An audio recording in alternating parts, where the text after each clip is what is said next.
Just a quick video to make sure you understand your expectations for Thursday brain activators.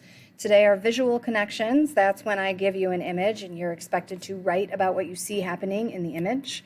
I have, just like on Tuesdays, been getting some pretty disappointing responses. So I want to make sure you are absolutely clear on what I am asking you to do.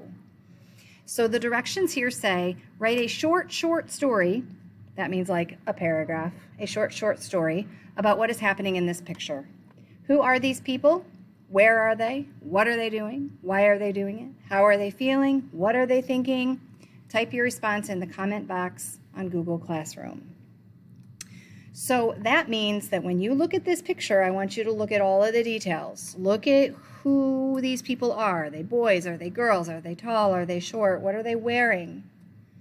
What do they appear to be feeling? What is this woman doing here? And I want you to use your imagination and in your head, invent a story for these people. What are their names? Why are they here? What is happening right here and right now in their lives?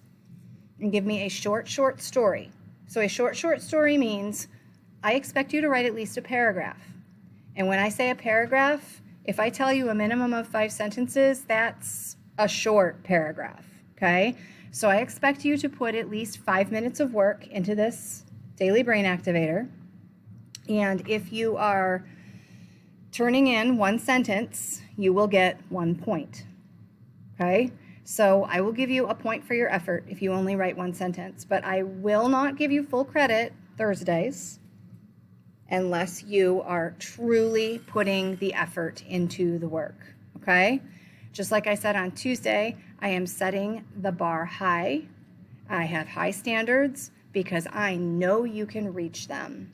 And this is the kind of writing I absolutely love to read, is when you guys get creative and write narratives. That is so much fun for me to read, okay? So make my day, do your best, and get to it.